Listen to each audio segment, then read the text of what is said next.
Hello, everybody, and welcome back for the fourth and final game tonight in the opening act of the Survival 16 round. What drama we have already had to start this March Madness tournament, and what I like to call the Great Dance. It of course started with Ole Miss and Utah State in a tango that Ole Miss won by the skin of their teeth, and then right after, Iowa and Iowa State seemed like it was going in the same direction until Iowa State just couldn't do anything right on offense, and Iowa, all they had to do was just be there and pull away. But what we just saw between 12 seed Texas Tech and 12 seed Boise State was nothing short of miraculous. 16-point deficit in the second half, and the Red Raiders overcame it to win and move on to play 5 seed Villanova. But now here was a little bit of a different game, and it feels like this is more of a regular occurrence, right? New Mexico State, East Tennessee State, 16 seed playing game for the right to play the number one overall seed in the entire tournament. We are, of course, talking about the Auburn Tigers. And we're at Lakefront Kiefer Arena here in New Orleans, Louisiana. Once again, it is Commissioner Daniel here as your play-by-play commentary. And real quick before we continue, shout out to Commissioner Reagan of Legends NCAAF. He did an amazing job in the first half that he was able to do in the previous game. Hopefully he's able to make more appearances for us, as he is stellar. Well, that said, I'm not alone. To my side here is March Madness 2.0, Mr. Killian himself. He's going to be color commentary. And then on the sidelines today, it will be LSW Commissioner Pike this time for this game. And boys, quite the travel we've already endured. But you know, why not have one more, and why not have it be maybe one of the most memorable games potentially with the 16 versus 16 bout between the Aggies and East Tennessee State here, the Buccaneers. I guess on first glance, when we look at these two teams, Mr. Killian, what do we think of them? Comparison, I mean, both teams, they're neck and neck. They got some good key players. New Mexico State's got Shakir Odum, I think, the starting center for the New Mexico State. He's going to be the team leader of this game, but one of these teams has got to go meet Auburn in the first round, and you can just pray for one of these teams, because they're going to probably get straight belt to ass. It's going to be a barn burner for one of these teams that has to go play Auburn. It definitely could, but when it comes to these tournament games, the hype is still palpable, especially when it comes to the opportunity to just play in this tournament. And so, as we get ready for tip-off, Commissioner Pike, what's the atmosphere like down on the court? Well, I mean, it is two 16 seeds, but the fans are hyped because, hey, you get to see your own team in March Madness. I mean, there's nothing more to it. Oh yeah, for sure. It's always a fun time being able to get to March Madness and to be able to say, like, hey, I was a part of this. Small school as a student, and I got to see our basketball program compete in March Madness, and that's it doesn't sound like much, but I think you kind of hold that to you. It's like, oh, I was there for that moment, so it's always one of those special things, especially when you go to these smaller institutions, but also being part of the alumni base. That's always fun too. But with that being said, we have to see who actually gets through to the round of 64. As of course, like I always say, when it comes to the playing round, disregard what you see on the screen right there in terms of the bracket layout. But do not ignore this. The starting lineups here. New Mexico State, very experienced. Seniors across the board. Aduenu and Traore are the main players. Cruz Elias and Hadid Al-Kumbula are main players for East Tennessee State. And I'll tell you something, those guys were originally high school recruits from the past season that did not choose a school, and because of that, they had to go the smaller university route. And here they are at East Tennessee State. And speaking of it, New Mexico State is getting us started here on offense. And when it comes to these two teams, Killian, what would you say the focal point for each team is when it comes to how to win?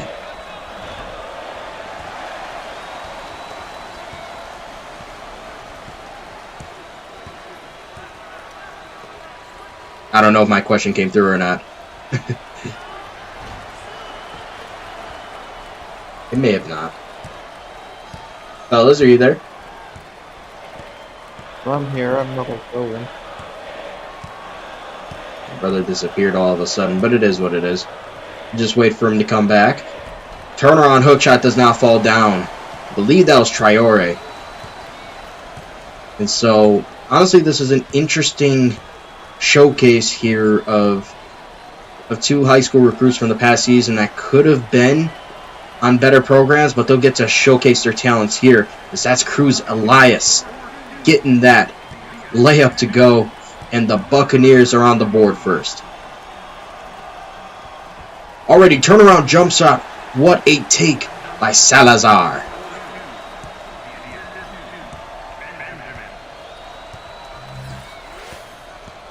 And like we said, this matchup determines who gets to face the #1 overall seed in all of this tournament. And turnaround jumper does not fall down for the Buccaneers. And as you can see, both teams they don't necessarily rush their shots. They try and find the best shot that they can possibly take. Now New Mexico, look at them driving in, forcing the contact. Ivano Tillman called for the foul.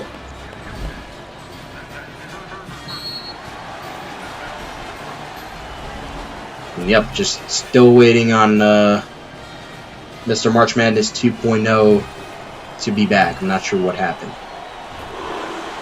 First free throw goes for Adesenio. I don't even know if I'm saying that name right. The tongue twister. But indeed, you also see that these two teams didn't do quite well overall during the regular season. But hey, all it takes is a magical conference tournament run, winning that chip, and just getting to this point. That's all it takes. Good drive there, hop stepping in, and Adunewu is called for the foul. As I believe that is Cam Gregory headed to the free throw line. Aggressive hop step into the paint. Good job drawing contact. Excuse me, not Cam Gregory, Jeremy Gregory. Apologies. First free throw falls through for Gregory.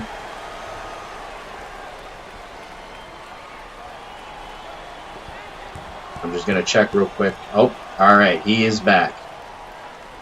You need a bathroom break, fella? No, I had to go take my dog outside, so it wasn't a bathroom break for me. Ah, I see. Understood. Mm-hmm. Fair enough. Well, right there, I think a blocking foul was called on East Tennessee State. That's why New Mexico State still has the ball. A little bit of a slow start for both teams. Good pass in. I think that's Alexander. Misses the shot. Rebounded by Tillman. Big body down low. Like I said, East Tennessee State actually has, wow. Tillman completely misses the screen. That big of a body, that's unacceptable. Draws the foul, though. Headed to the free throw line. And that's Adunewu's second foul. That's New Mexico State's, I would say, their best player, arguably. That's huge. And you got to be thinking with these two teams as they are ready for that matchup against Auburn. I mean, really, will they give a good fight to Auburn in the first round? I mean, you definitely hope so. For the sake of competitiveness, for the sake of, seeing also for these fans, right, of these smaller schools. You hope that they put on a good showing. Uh-oh, New Mexico State's in trouble. He's about to get ripped. And they're going to call a reach and foul. They just called a reach and foul on New Mexico State. That's a little bit outrageous. Well done. Anywho, the Buccaneers are back on the ball. But what I wanted to say earlier is that East Tennessee State has a couple of freshmen. Like I said, that they were, high school recruits that could have gone anywhere they wanted, but for whatever reason, they were just never responsive to the schools that had interest in them from the start. And so that kind of defaulted them to playing at a lower level, and it took them to East Tennessee State. We're talking about Cruz Elias and Hadid Al-Kunbula. I don't know if I said that last name right, but we'll roll with it. Oh, turnover right there. New Mexico State gets it back. Of course, if they put on a good showing, that could be a great sign of things to come if they want to transfer out. Assuming they do, of course. You never know. But right there, New Mexico State takes the lead.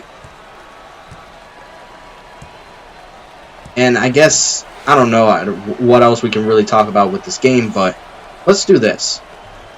From our first 3 games, what has surprised you to the most? So, of course, we'll start with Mr. March Madness 2.0. What has surprised you the most so far from all of tonight's action? I mean, it goes back to the Utah State game and the Texas Tech game for how close those games were. You got to be thinking and you got to be questioning, is one of those teams due for an upset against the higher seed of Villanova and who has to play? Oh, Oklahoma State. Are those 2 teams, are they going to get upset in the first round? It's just a big question because Texas Tech and Ole Miss are huge teams. They're ready to go and they're ready to make some noise in this tournament this year. I think Ole Miss definitely has the ability to maybe pull off the upset against Oklahoma State. How likely is it? I don't know.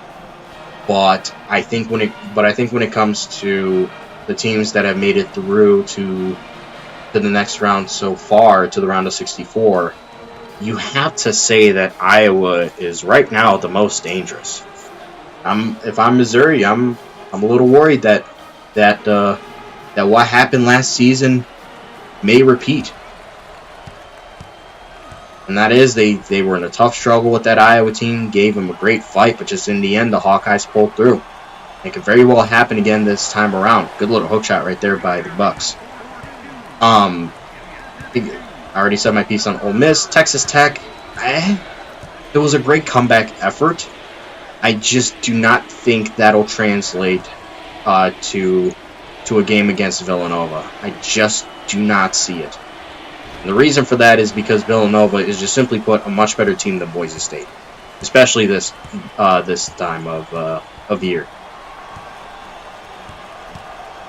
So I mean, yeah, most definitely, because Villanova now has a new coach, and Cotton has gotten them into a better place to where they were with Creed. I mean, Creed with Villanova and Creed, they got bounced by Brown in the first round last season. So now you got to be thinking, is this a new start for Villanova? Is this where they need to be with Cotton and get to a national championship? Well, Cotton definitely offers some hope, a new hope, so to say. Especially it's like the only son coming home, basically, and it's a special occasion and a special time for Villanova when he did. Creed, despite the 2 times that he got upset by mid-majors, don't forget about Drake. Even though those two happened, I still think that Villanova did rather well.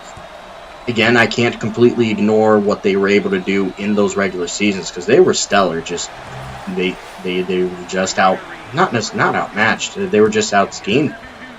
They were outplayed both times when they were upset, and of course the one time when they didn't, they made a run to the Sweet 16. So, you know, it wasn't all doom and gloom for the Creed era at Villanova, but everybody felt like it was time to move on, and you know, that's how things progressed. Now Creed is in Austin coaching them Texas Longhorns, and Cotton has returned home, and so it's definitely a new start for everybody involved. And yeah, I'm definitely interested to see what Cotton's team looks like when going up against Texas Tech in the round of 64. I will definitely be intrigued. I'll definitely be intrigued in that matchup. Absolutely. Just back to the action here real quick. New Mexico State so far leading this game. We'll get a little bunny hook shot off the glass and in. East Tennessee State kind of trailing, but you know, still early stages in the game. I'm not too concerned about predicting the winner at this point. With that said, it's been interesting to see, you know, these two teams play so far. Ooh, little three, nothing going there. Nice board. Wow, was that slide quick? It's pretty good. I mean, yeah, New Mexico State has been able to, you know, take control of this game right now. I mean, still, East Tennessee State still trying to fight back, but, you know, New Mexico State is right there with East Tennessee State, and they're just kind of chipping away, and that's a huge block there by New Mexico State. Oh, big-time rejection right there. Didn't have the matchup that he wanted, yet he tried to fade away, and his defender faded with him. Salazar trying to drive in, nothing going. And he settles for a wild three. Oh, if he made that. What a board. And another big board. Traore, man. You know, New Mexico State, if they win this game, it's because of their presence down low. It is intimidating. I will give them that. Yeah, they got a lot in the backfield. I mean, New Mexico State, it's pretty loaded. I mean, they got the size over East Tennessee State, so you got to be thinking, how is East Tennessee State going to get over that big hump with New Mexico State and their height? Oh, for sure. It's definitely quite the interesting battle between, you know, these two. Stylistically, they're definitely different. East Tennessee State, they rely a bit more on their guard play. Oh wow, the little screen, nothing going there. Good board. East Tennessee State, they're more guard heavy. They try and play through the perimeter a bit more, even if that means involving them, you know, down low in the paint. Kind of like that. With a little turnaround shot. Oh, unfortunately that he couldn't make it. That was Cruz Elias. But with New Mexico State, it's simple. Their big men are the key to success, and we have seen them rely on them already, not just by feeding it in like that to Traore, but just, you know, the trust that they have, you know, to hoist up shots and have the confidence that more often than not they're going to be there to recover it and get a second opportunity at some points. So far that's what's been the key for New Mexico State in their lead. A good jumper right there by Delgado, though. And already it's been kind of fast. We only have 5.5 minutes left in this first half. Honestly surprised at that. It's been a very low scoring game up to this point. Interesting here. Look at this. 3-pointer. Wow, look at that. New Mexico State getting one from the corner. Mexico State is lighting it up, and the East Tennessee State has got to play more aggressive defense to make sure New Mexico State doesn't pull away with this lead. Right now, they're not doing a good job of that. They're missing shots, and they're taking some suspect looks as well. New Mexico State's just keeping things simple. Bounce pass down low. Traore, count that baby in, a foul.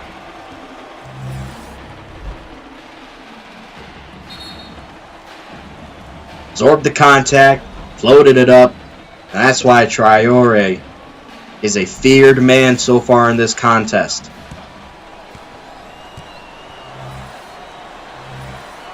And a good free throw on top of that as well. Double-digit lead right here for the Aggies. He'll get a well-deserved rest. But that also brings in an inexperienced sophomore from the Aggies side. So this could be something that East Tennessee State can use to their advantage to maybe try and get back into this thing. Wow, what a rejection. Tillman tried to go up with it, and New Mexico State was all over him like a bag of chips. Yeah, it was just not a great sequence there for East Tennessee State. They weren't able to get around that trap defense by New Mexico State. New Mexico State is so good with their defense. They just are able to force over turnovers. And that right there, I believe, was the freshman Sam Butts that just slammed that one right over the East Tennessee defense. Oh, what a feed inside. Good one. What a way to capitalize, but they're still down by 10 with less than 4 minutes to go in the half.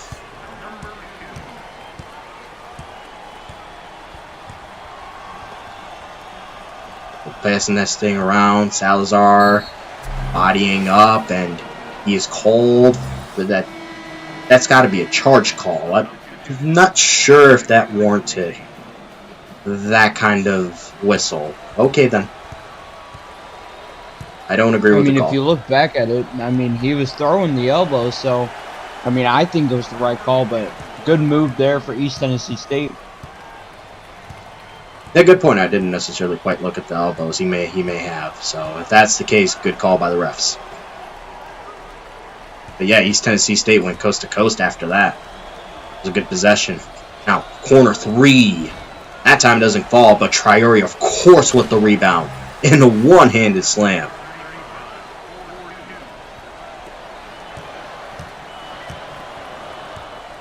It's just been passing down in the paint for New Mexico State, and that's just their big key here tonight is to get it down in the paint, because East Tennessee State does not match with the height of New Mexico State, so it's just kind of a question mark for East Tennessee State. Oh, but right there, they need more threes like that. They need more shots like that from especially Cruz Elias. That's their guy right there. They got to get him more involved. He's already has 7 points in this game. Great way to defend right there on the block.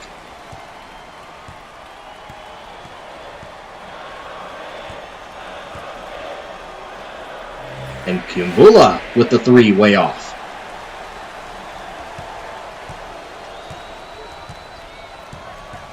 Nearing 2 minutes left in the half. New Mexico State looked like they were running away with this one, but East Tennessee State is slowly crawling back. Slowly chipping at that deficit. Screen set. Tillman. Elias. Free lane. What a layup.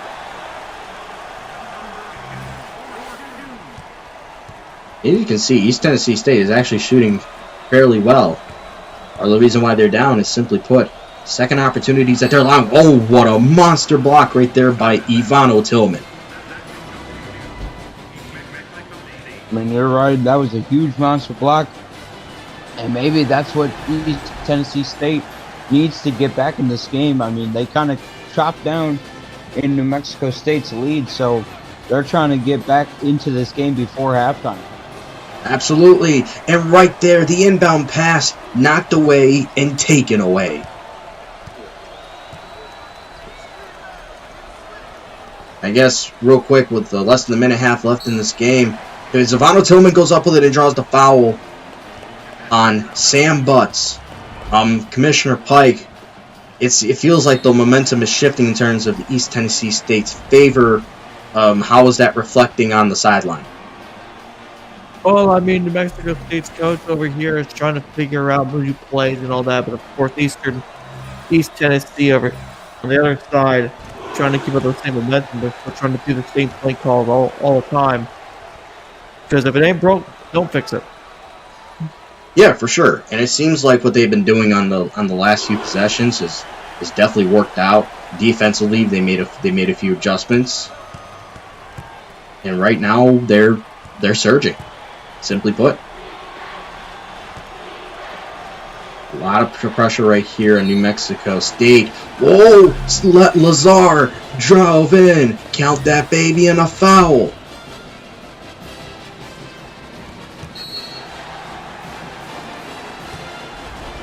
What a way to absorb the contact, still get that shot up, and not just get it up, but get it through cleanly through the net.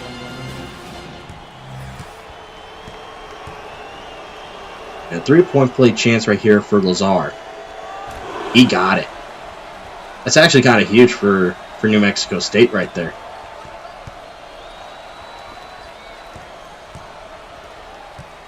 Right here, East Tennessee State now just trying to get out of their own half court. They do.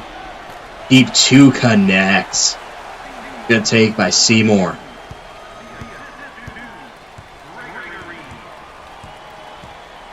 Less than 50 seconds in the opening half. Lazar into the corner. Bounce pass in, and it will stay with New Mexico State as the Bucks couldn't keep it in. Right now, it looks like East Tennessee State has a little more gas right now than New Mexico State. New Mexico State started off the game really well, and they just kind of let loose. Now they're kind of letting East Tennessee State get back into this game, so East Tennessee State's got to take advantage of what New Mexico State's giving them. Indeed. Oh, but what a pass inside. That time it gets through, and the Bucks were caught napping.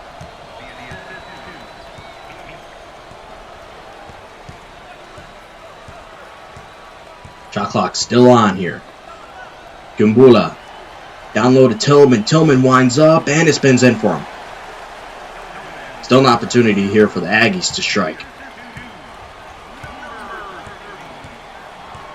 Time is winding down, but they're more than comfortable letting it do so. Lazar. Into Quick. Quick misses the shot. There's some time for East Tennessee State. Give it up. Half-court shot. No dice. Well, the Aggies had a much bigger lead earlier in the half. The resiliency coming from East Tennessee State's side of things has definitely drawn things a lot closer. It's only a 4-point lead at halftime for the Aggies. What can you take? What are your main takeaways from what we have seen so far in this game, Killian? I mean, East Tennessee State's got to chuck up the ball a little bit more on the 3-point line. I mean, they got some to go in. They also got to play a little bit more aggressive defense. I mean, they've been able to get that ball free, and they got to play a little more aggressive to get to that ball. New Mexico State's kind of been able to get to it a little bit more, but now New Mexico State's got to stay on the gas pedal. They let off a little bit, but now it's a new half. They got to get going to maybe go meet Auburn in the first round. And right away, East Tennessee State starts themselves off with a deuce down low. Great ball movement right there. And New Mexico State, if they are to do as you say they can do, well, simply put, a halftime break like that was needed. Let's see what they do. Oh, wow, beautiful post moves right there. Odenewu back in the game after not playing a whole lot in the first half due to foul trouble. Gumbula, mid-range jumper doesn't fall.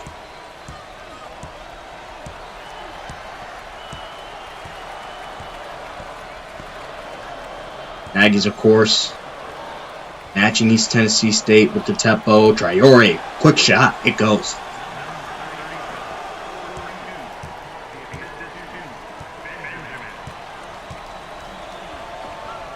Now Tillman with the feeds. Here's Seymour.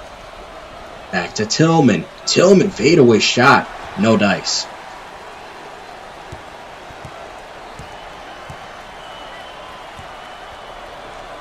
Corner 3. Lazar hits it. And that's what New Mexico State needs to keep doing. They need to pass it out. they have been getting those shots to go in, and they just keep rolling through. East Tennessee State's got to play a little bit more aggressive defense. They do. What a block down low by Traore. Jeremy Gregory just got sunned by Madi Traore. Oh, and another block on the opposite end that time. An eye for an eye. A block for a block. Seymour draws the foul. He'll go to the free throw line as Jaden Alexander called for the contact.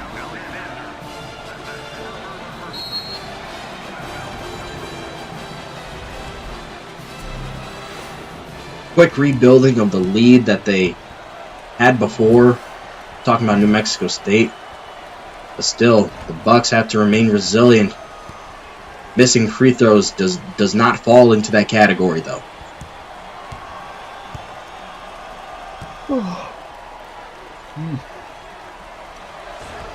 And he misses both. I sensed a little bit of negative energy from the East Tennessee State side of things. Commissioner Pike, can you confirm? Looks like he fell asleep on the job. It's alright. You know. Oh. I was just asking when it comes to what just happened with Seymour missing both of his free throws. I feel like the East Tennessee State side of the arena here just let out like a huge groan. This just feels like a bunch of negative energy just got unleashed. Can you confirm?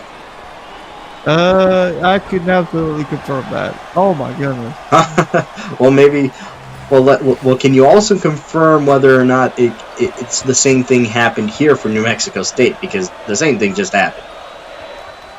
Oh. Yeah, I mean, nobody can be perfect, especially in this type of environment and game. But yeah, either Andy's fans on the other side of the court are affecting them, or B, it's just falling under pressure, I guess. The pressure never gets bigger than in March Madness. That part is always true no matter what team you play for, no matter who you are on these teams. Gregory trying to drive in, hop step in, and he misses. Somehow collects his own miss and puts it in.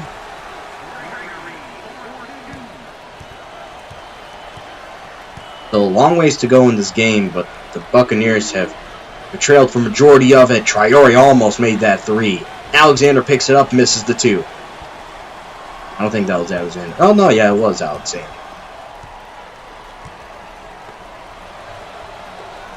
Feed inside, Cruz Elias. Kumbula knocks down the mid-range jumper. Once again, the Buccaneers are trying to crawl back into this one and chop away at the lead that the Aggies have.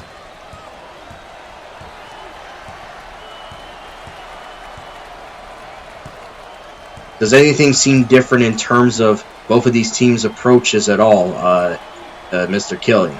Because to me, it feels like all the same.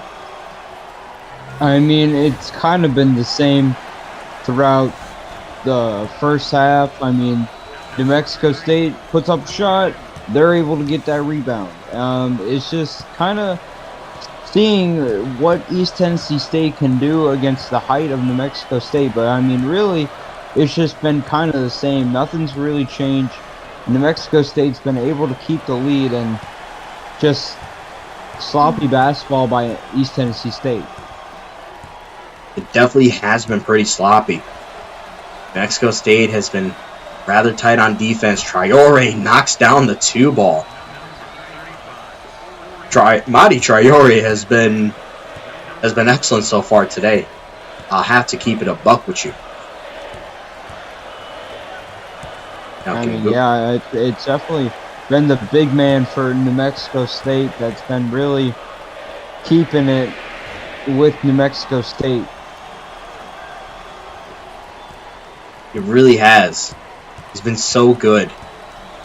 And the supporting cast has been alright as well, which helps. Pass in. Lazar, 2-ball goes. Lazar has honestly been flying under the radar. He's been performing very well today. Just look at that. Aggies are back up double digits. Oh, but look at this foul drawn. Oh, no go for Tillman, but free throw's coming.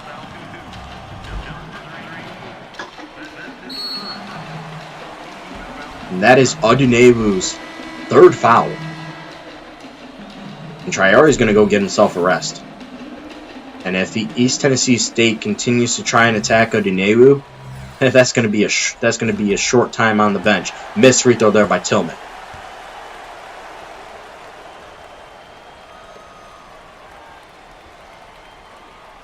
Well, since this is the last game of the night, this doesn't mean this is the last game of the Survival 16. Not even close. This only marks the, how do I say it best? This only marks us being 1/4 of a way through with the round. And so with that said, we have 4 more games coming up within the next couple days, probably on Tuesday. And I'm just going to find them real quick and read them off as New Mexico State just continues putting points on the board. Sorry? I already got them pulled up if you want. Oh, yeah, go ahead. Read them off. So you got the first game of the 9 seed Indiana versus Kansas State. Then you got 10 seed Virginia Tech versus Arizona. And then 16 seeds North Dakota State versus Winthrop. And then to round up day 1, you got the 11 seeds Georgetown versus Washington State. How about that? When it comes to those 4 games, I think the answer is pretty clear, but I just want to make sure. Which one are you most excited for? I mean, you can say, a lot of people say that Indiana versus Kansas State, but I'm kind of looking at that Virginia Tech versus Arizona, because if you look at the bracket, I mean, they have a hard matchup in the first round, but, one of those teams, I mean, it could be a possibility. They could upset, they could upset Cincinnati. I mean, Cincinnati's a good team, but one of those teams, I mean, I think can play a little bit better basketball than Cincinnati. Potentially. Virginia Tech is quite the interesting squad because I've said it a few times. I'll say it again. The height that they have down low is unreal. 7'6" DeMontis Mayo and 7'4" Vladimir Gobert. They both anchor the paint, and so Virginia Tech is always a tough out. But I think we've been able to see at times that even they can be thoroughly beat, because just last season they had a matchup against Purdue. It was a 9 versus 8 game, and the winner of that game went on to play number 1 seed Marquette, and Purdue slapped them around. I'll just put it like that.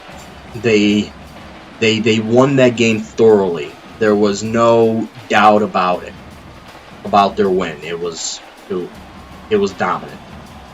And so, having seen that game, and not just that, but Purdue didn't have anybody above. Well, they had one dude above 7 foot, and that was Jimbo Buchanan, but he didn't play at all that game, really. So, out of all the players that Purdue used, no one was above 7 foot, and they were able to conquer that super tall team that Virginia Tech has. So, raises questions. Ooh, deep 3 right there. Nope. And that reminds me. Bam. Anyways. So, there is some intrigue, because Arizona also has some good height down low. George Pierre and Cam DeMarcus are stalwarts, have been stalwarts together for the last few seasons in Tucson. But, I mean, to me, it's Indiana, Kansas State. That matchup just screams cinema. Good jumper by Delgado. It just simply put, those two teams are much better than the records. I think they're much better than how their seasons have gone by. Oh, count that baby and a foul for Benjamin. And so we'll get to see that unfold tomorrow, probably Tuesday, if anything. I don't think tomorrow's going to work. On Tuesday. And that'll be fun. It's the first game of the day, too. Oh, boy. I'm going to have energy for it as well. I'm excited for it. But what I'm not excited for is missed free throws. And we've seen a bunch of those in this game. I mean, yeah, that's why it's such a low-scoring game. You know, you practice those free throws every time after practice, and that's going to be a big foul. I think that's going to be on East Tennessee State, if I'm correct, right? You are. He was called for the charge. Jeremy Gregory was called for the charge. And we're over halfway through the second half, and East Tennessee State still hasn't cracked 50. Unbelievable. And another and one. Oh my, New Mexico State. I mean, he just took that all the way from the other side, all the way to, I mean, just straight to the bucket. He passed that, or he didn't even pass the ball. He didn't even look. He just kept going, and good Lord. It's like New Mexico State doesn't even need the free throws. But East Tennessee State needs those three-pointers, and they're getting almost none of them. They've only made one three-point shot so far in this game, I believe. Which is surprising. I'll be honest. What New Mexico State can do here. What happened there? Was that an illegal screen? That or a reach and foul. I didn't see anybody reaching into anywhere. That was, man, some interesting basketball being played here, I will say.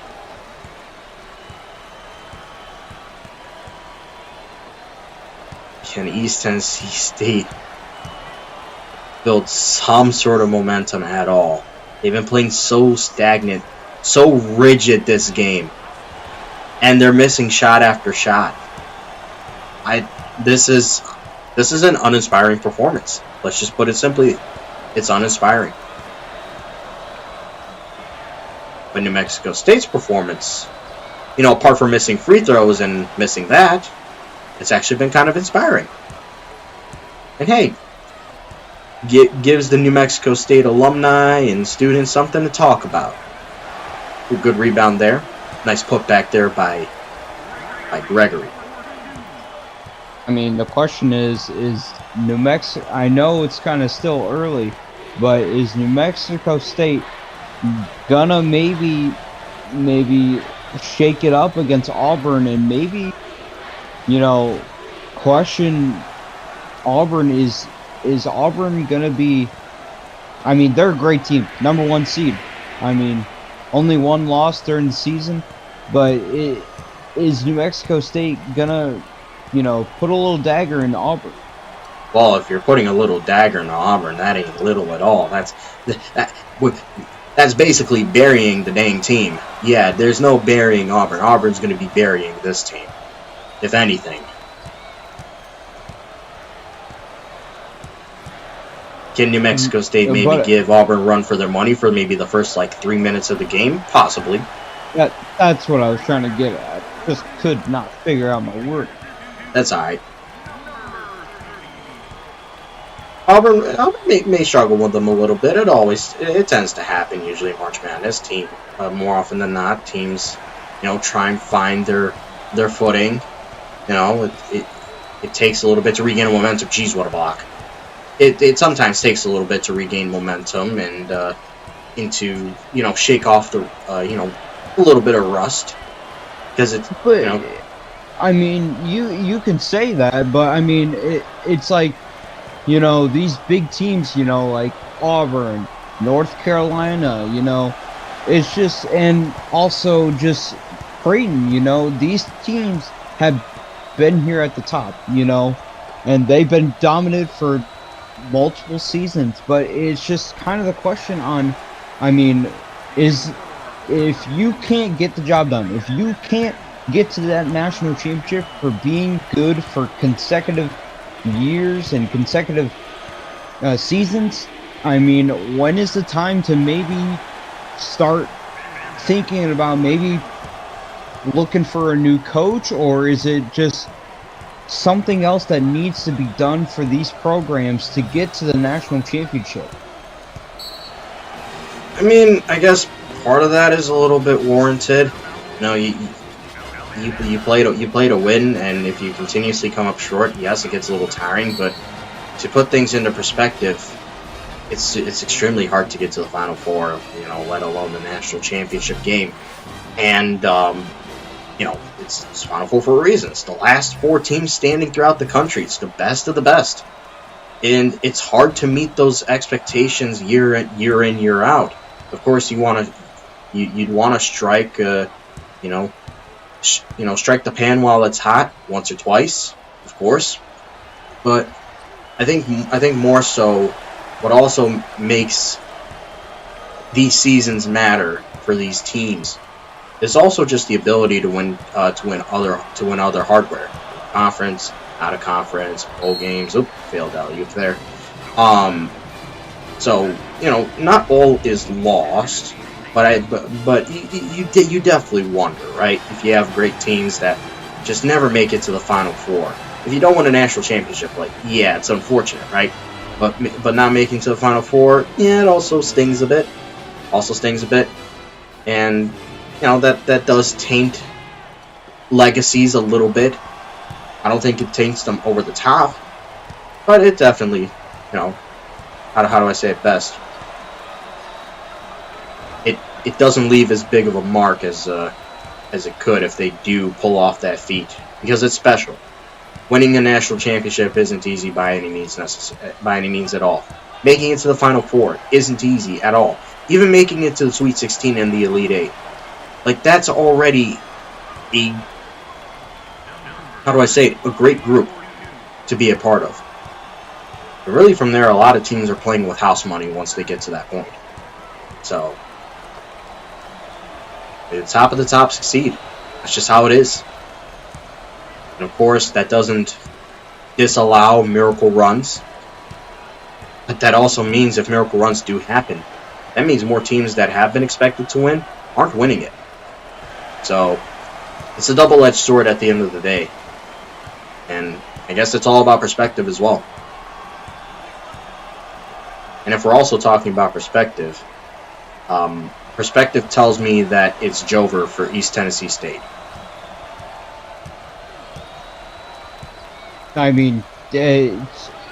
We kind of knew coming into this game it was going to be kind of just a slow game, but really East Tennessee State had no answer for New Mexico State, and it's just really, it came down to the size difference. New Mexico State toppled over East Tennessee State and just really put, just a lot of height over shortness for East Tennessee State. So it was good to see East Tennessee State here in the play-in games, the survival of 16.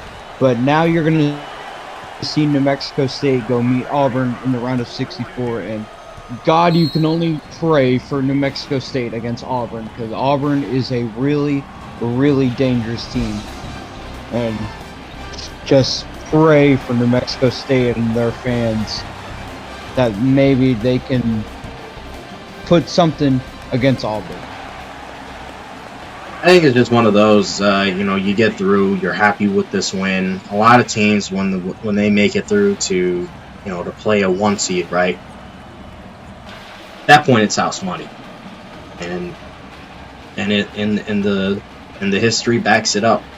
Only three 16 over 1 seed upsets all time throughout the entire history of March Madness in its entirety. That says a lot. It just does. And so, it's great to see New Mexico State make it through. I'm sure they're feeling great about it as well. But I think they understand very well that, barring some gigantic miracle, it's no matter what their best looks like, it probably won't be enough against this Auburn team. Now, of course, knock on wood, it's not some sort of jinx, and we have seen it play out before where a 16 seed was written off basically immediately. And I'm talking about Lipscomb, by the way, and then they did what they did against North Carolina. Simply put, when it comes to that dynamic, I think Lipscomb just ended up being very underrated, but, credit to them. They did what they had to do at that time, and they earned probably the biggest win in all of March Madness history. Oh, good block right there. But, yeah, Traore's been a beast. Wow. But yeah, when it comes to next round, I'm definitely interested to see how New Mexico State goes about this matchup against Auburn. Finally a 3. I'm interested in it. I'm not expecting much out of them. I'm expecting Auburn to do what they did last year. Because when they got Bellarmine in the round of 64, they did what they had to do. Remember, they won 88-47. What a shot right there. It's 2 straight threes made by East Tennessee State. Yeah, okay, buddy. So that's my perspective on things. I think it's a fair one, and I'm sure that New Mexico State is going to take this win into the off season once it's said and done, and be like, hey, we were a team with a losing record, and we made it into the tournament, and got a win out of our little run. And it's been kind of fun watching this team play. Even though this game has felt a little bit dull, a little bit slow, I think parts of New Mexico State's game is actually quite fun to watch. Mady Traore said that I think is slowly making himself into a star nationally as well. So I wonder if there's a future for him. But with that said, it is wraps for the Bucks, and the Aggies are going to the round of 64. Congratulations to New Mexico State. And I'll tell you this. It's not just the fact that they made it through. They made it through while having the worst record amongst all March Madness teams. The worst. At 15-18. Now 16-18. Honestly, unbelievable. That's March for you. You get yourself teams that have no business making it just because they win their conference tournament. And again, disregard that little visual right there on the screen. It is incorrect. Once we get to the round of 64, everything from there until the Elite 8, where we start seeing the Final Four, is correct. It'll probably be incorrect still by that time. But yeah, Aggies make it through 71-58. And with that said, everybody, thank you so much for tuning in today for all the games. Of course, we started earlier on in the afternoon with Ole Miss and Utah State. That was a fun one. Again, congratulations to Iowa for the beatdown that they enforced on their in-state rival, capping that little series off against them. And it's just fair to say that it's a new era going forward for a lot of these teams. So kudos to Iowa for kind of owning that moment. And then congratulations again to Texas Tech, overcoming a 16-point deficit in the second half against Boise State, coming back and winning that game. And of course, New Mexico State, dominating from start to finish in this one to set themselves up for a game against Auburn. Well, with that said, I think we will be back for Tuesday, not tomorrow, but Tuesday, to resume day 1 of the Survival 16 round. So that being said, until then, thank you all for watching. Gentlemen, thank you all for helping out today.